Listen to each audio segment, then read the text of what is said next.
Welcome back.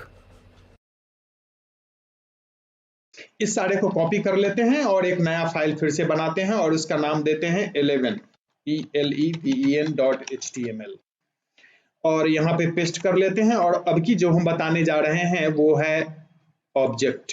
तो इस पूरे को क्लियर कर लेते हैं, एक केवल फंक्शन रहने देते हैं, बाकी सबको हटा देते हैं। चूंकि ऑलरेडी हमारे दूसरे फाइल में सारी चीजें हैं तो डिस्टर्ब नहीं होंगे।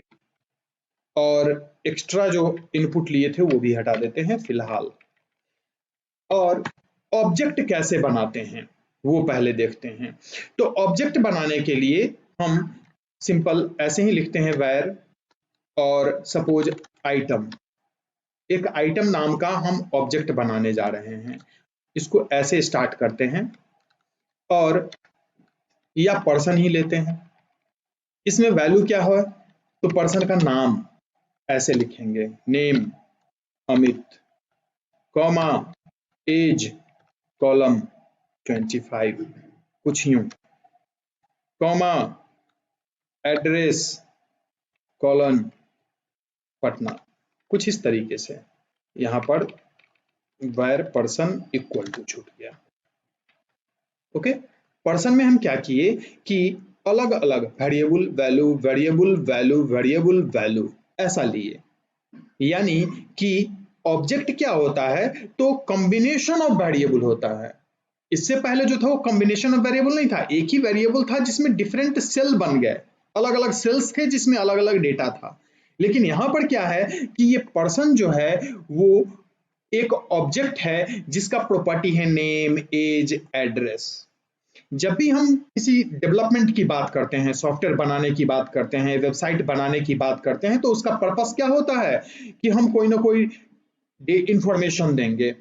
सॉफ्टवेयर बनाते हैं तो वहां कोई ना कोई डेटा मैनेज करेंगे। और जब भी अब डेटा मैनेजमेंट की बात होती है तो डेटा हमेशा ऑब्जेक्ट के फॉर्म में होता है। अब ये इसके बारे में कि ऑब्जेक्ट होता क्या है, ये काम कैसे करता है, ये फिर बताएंगे। क्योंकि अभी बहुत सारी चीजें बची हुई हैं, पहले ऑब्जेक्ट लिखते कैसे हैं और वो काम कैसे करता है वो देखते हैं। तो हम यहाँ पर console.log लिखते हैं और हमें चाहिए क्या, पर्सन का नाम। तो कैसे लिखेंगे, लिखेंगे पर्सन डॉट नेम, हम लिख सकते हैं। तो ये नाम बताएगा अमित। पर्सन डॉट एज लिखेंगे, पर्सन का एज हमें बताएगा। और एड्रेस लिखेंगे तो जो वैल्यू है वो देगा। देखते हैं एक एग्जांपल पहले। और यहाँ पर पहले फाइल का नाम चेंज कर दें, हमारा फाइल है 11.html। रिफ्रेश करते हैं, सिंपल ओके पे क्लिक करते हैं। नीचे हम कंसोल में देख पा रहे हैं कि यहाँ पे अमित जो नाम पर वहां पे था वो हमें दिख रहा है। कोड में आते हैं और हम क्या करते हैं कि यहाँ पे थोड़ा सा चेंज कर रहे हैं। ये हमारा है फर्स्ट नेम और इसको हटा देते हैं। एक और लेते हैं लास्ट नेम ऐसे, और इसमें लिखते हैं कुमार। अब फर्स्ट नेम और लास्ट नेम, और इसका नाम कर देते हैं पर्सन नेम ऐसे। पर्सन नेम नाम का ऑब्जेक्ट है जिसमें दो प्रॉपर्टी है, फर्स्ट नेम और दूसरा प्रॉपर्टी है लास्ट नेम। एक इसके अंदर फंक्शन भी बना देते हैं। फंक्शन का नाम हम रखते हैं फुल नेम ऐसे। और फंक्शन बनाने के लिए लिखते हैं फंक्शन यूं, और इसमें ब्रैकेट छूट गया, यूं और यूं। और यहाँ हम क्या करते हैं, दो फुल नेम के लिए दोनों को जोड़ेंगे, यहाँ कॉमा भी छूट गया। फुल नेम के लिए क्या चाहते हैं कि जो फर्स्ट नेम है और लास्ट नेम है वो दोनों ज्वाइन करके हमें दे दे। तो यहाँ पर हम फंक्शन में रिटर्न वैल्यू करवा सकते हैं। तो लिखते हैं रिटर्न दिस डॉट, दिस मतलब इस ऑब्जेक्ट का फर्स्ट नेम प्लस कर लो एक ब्लैंक स्पेस प्लस कर लो this dot last name semicolon. अगर अब हम यहाँ दिखाना चाहें person name dot first name तो केवल फर्स्ट नेम दिखाएगा, और दिखाना चाहें पर्सन डॉट लास्ट नेम तो केवल लास्ट नेम दिखाएगा। और अगर हम चाहें फुल नेम दिखाना तो हम लिखेंगे person dot person name dot full name, ऐसे हम लिख सकते हैं। सिंपल, ये एज ए प्रॉपर्टी काम करेगा। एक बार रिजल्ट देखते हैं, स्क्रीन पे आते हैं, रिफ्रेश करते हैं, ओके पे क्लिक करते हैं। एक प्रॉब्लम हो गई, यहाँ पर ये एज इट इज पूरा का पूरा हमें फंक्शन ही दिख गया, इसलिए कि उसे हमने फंक्शन के रूप में नहीं दिया था, हमें ऐसे देना चाहिए था, सॉरी ये ऐसे देना चाहिए था। अब देखते हैं, रिफ्रेश करते हैं, ओके पे क्लिक करते हैं, सही है। कंसोल में बड़ा कर लेते हैं, नजर आ जाएगा अमित कुमार और नीचे अमित कुमार। यानी कि एक ऑब्जेक्ट जो होता है वो बहुत, उसमें ढेर सारा प्रॉपर्टी हो सकता है, और जनरली ऑब्जेक्ट हम बनाते हैं किसी न किसी एक खास पर्पस के लिए। सपोज हमें एड्रेस बुक बनाना है, तो एड्रेस बुक में क्या है कि ढेर सारा प्रॉपर्टी होता है, और वो सारा का सारा प्रॉपर्टी हमें एक पर्सन से रिलेटेड हमें नोट करना होता है।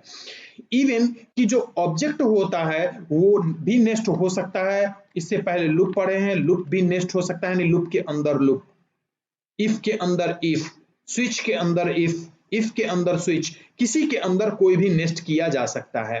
तो अगर हम एक एड्रेस बुक की बात करें तो लिखेंगे क्या, वेर एड्रेस बुक, है ना, या वेर पर्सन हम बनाएंगे ऑब्जेक्ट। पर्सन ऑब्जेक्ट में प्रॉपर्टी क्या होगा, तो एड्रेस के लिए प्रॉपर्टी लेना होता है नाम, first name, last name, address, email ID, phone number, ये सारे प्रॉपर्टीज बनते चले जाएंगे। और फंक्शन उसमें बना सकते हैं, जब भी हमें एड्रेस लेना होगा तो गेट एड्रेस फंक्शन बनाएंगे जो कि गेट एड्रेस बता देगा। गेट फोन नंबर करेंगे तो या डायरेक्ट फोन नंबर अगर कोई प्रॉपर्टी है तो उससे हो जाएगा। लेकिन अब यहां भी हम चाहें तो इसे अलग अलग पार्ट में तोड़ सकते हैं, यानी ऑब्जेक्ट को नेस्ट कर सकते हैं। और ऑब्जेक्ट को नेस्ट करने के लिए क्या करना होगा, वेरी सिंपल, कि पहले तो देखेंगे यूज केस कि यूज कहां होना है। तो ऐसा करते हैं कि हम एड्रेस बुक की ही अगर बात कर रहे हैं तो ऐसा हो सकता है कि हम लिखें वेर एड्रेस और इक्वल टू, ये ऑब्जेक्ट मेरा स्टार्ट हो गया, एड्रेस में क्या होगा, नाम होगा, तो नेम, और यहां हम कोई नाम लिख लेंगे। मोबाइल नंबर लिखेंगे और यहां हम मोबाइल नंबर लिखेंगे, सिंपल।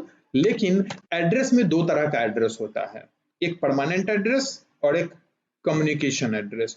तो ऐसा करते हैं, एक एड्रेस के लिए हम लिखते हैं com underscore address, communication address के लिए, और इसको भी एक ऑब्जेक्ट बना लेते हैं ऐसे, और हम लिखेंगे परमानेंट अंडरस्कोर एड्रेस, और इसको भी हम एक ऑब्जेक्ट बना लेते हैं कुछ यूं, यहां कॉमा होना चाहिए था। अब कम्युनिकेशन एड्रेस जो है उसमें क्या क्या हो सकता है, तो हो सकता है at, post, U, pin, phone, landmark, कोई वैल्यू नहीं दिए हैं। और सेम चीज परमानेंट एड्रेस में भी हो सकता है कुछ यूं। तो अब क्या हुआ कि ये एक एड्रेस ऑब्जेक्ट बना, और एड्रेस के अंदर कम्युनिकेशन एड्रेस है, एड्रेस के अंदर परमानेंट एड्रेस है। अब इस केस में हमें जब एक्सेस करना होगा डेटा, सपोज हमें कम्युनिकेशन एड्रेस में केवल हमें फोन नंबर चाहिए 0612 समथिंग नंबर, और परमानेंट एड्रेस में कुछ अलग डालते हैं 0621 और कुछ नंबर, और हमें अब कंसोल डॉट लॉग करना है परमानेंट एड्रेस का फोन नंबर। तो हम कैसे लिखेंगे, हमारा ऑब्जेक्ट का नाम क्या है, एड्रेस, तो यहां लिखेंगे address dot permanent address dot phone. तो ये परमानेंट एड्रेस का फोन हमें बताएगा, यानी कि डबल पीरियड का यूज होगा डॉट डॉट करके। लेकिन हम जहां पर एड्रेस डॉट नेम लिखेंगे वहां पर्सन का नाम पता चल जाएगा, एड्रेस डॉट मोबाइल करेंगे वहां मोबाइल पता चला, फोन नंबर के लिए हमें अलग से लेना होगा तो इतना लंबा लिखना होगा। लेकिन हम चाहते हैं कि एड्रेस डॉट अगर गेट कम्युनिकेशन एड्रेस करें, हमें कम्युनिकेशन एड्रेस एक साथ चाहिए, एट दिस, पोस्ट दिस, सारा एक साथ चाहिए। तो हम ऐसे भी लिख सकते हैं, लेकिन ये एज ए ऑब्जेक्ट हमें मिलेगा।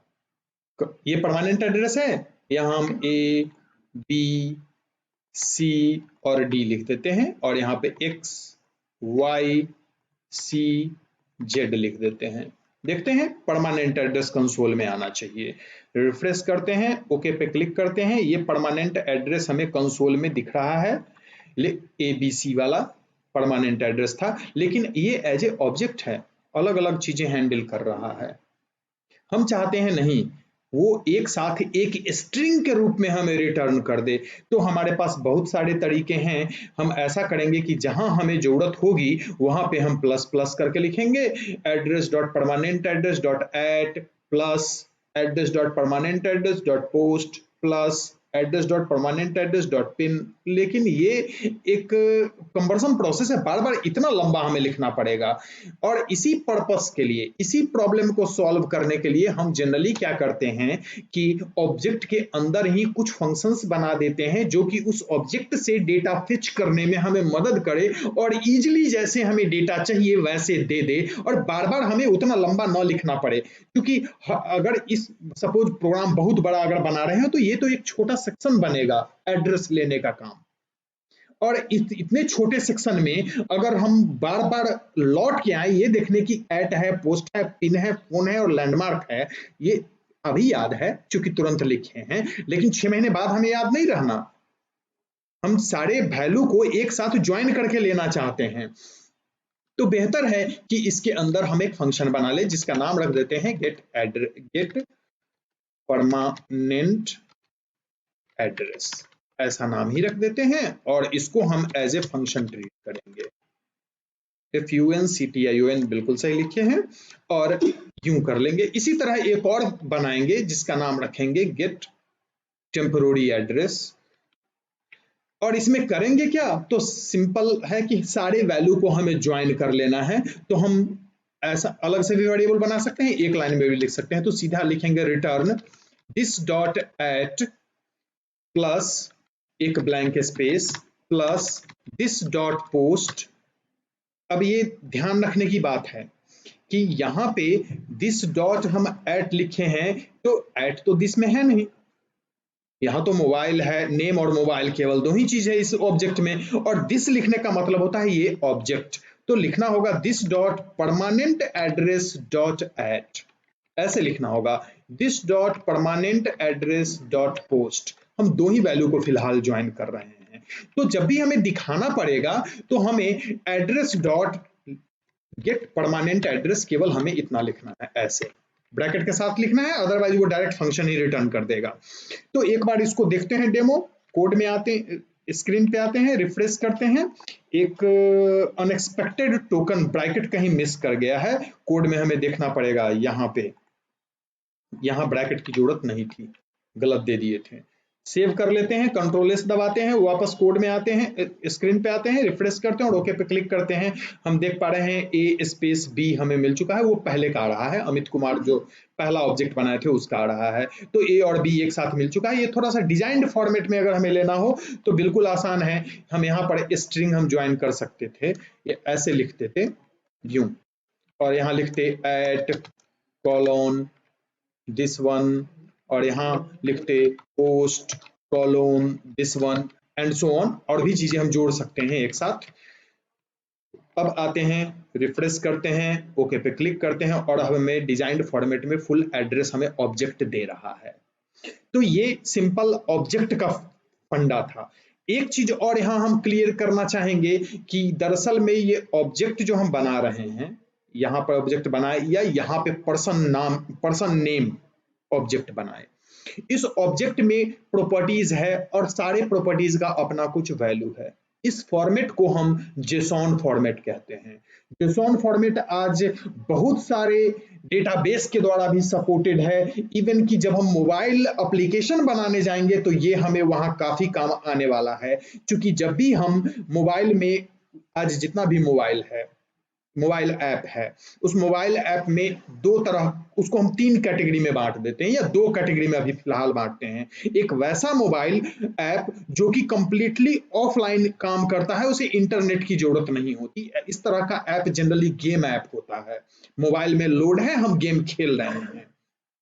लेकिन अगर हम चैट ऐप की बात करें, अगर हम किसी और ऐप, बैंकिंग ऐप की बात करें, हम आईडी पासवर्ड डालते हैं, ओके पे क्लिक करते हैं, वो कहाँ जाता है, बैंक के सर्वर पे जाता है, वैलिडेट करता है कि ये आईडी पासवर्ड किस पर्सन का है, उसका अकाउंट नंबर लेके आता है, बैलेंस लेके आता है, अकाउंट में ट्रांजेक्शन है उसको लेके आता है और मोबाइल पे दिखाता है। वेब सर्विसेज का यूज होता है। हम मोबाइल पे एक बटन टैप करते हैं, वो बटन एक रिक्वेस्ट सर्वर को भेजता है, वो सर्वर वो रिक्वेस्ट जो है कुछ डेटा रिटर्न करता है, जो डेटा रिटर्न करता है वो जब मोबाइल ऐप में पहुंचता है तो वो जनरली जेसॉन के फॉर्मेट में यानी इसी ऑब्जेक्ट के फॉर्मेट में हम रिटर्न करवाते हैं, क्योंकि जेसॉन को हैंडल करना जावा में आसान होता है। वैसे जो सिंटेक्स हम यहाँ अब तक बताए हैं, चाहे वो इफ के लिए बताए हों, चाहे वो लूप के लिए बताए हों, एरे के लिए बताए हों, या अभी हम ऑब्जेक्ट के लिए बताए हैं, ये सारा सिंटेक्स जावा में भी यही होता है। जावा स्क्रिप्ट और जावा बहुत हद तक सिमिलर है। तो ये चीज ध्यान रखना है कि ये फॉर्मेट जो है, इस फॉर्मेट को हम जेसॉन कहते हैं। Array as it is loop में जितना भी तरह का चीज बताए हैं और कंडीशन चेकिंग, इफ, स्विच, ये सब जितना चीज बताए हैं वो सारा का सारा जावा में एज इट इज काम करता है। और एंड्रॉयड स्टूडियो जिसमें कि एंड्रॉयड के लिए मोबाइल ऐप बनाते हैं वो जावा में काम करता है, उसका लैंग्वेज जावा है। तो जावा और में ये सारी चीजें कॉमन है, तो इन चीजों को अच्छे से प्रैक्टिस कर लेनी है। दैट्स ऑल, अभी के लिए इतना ही।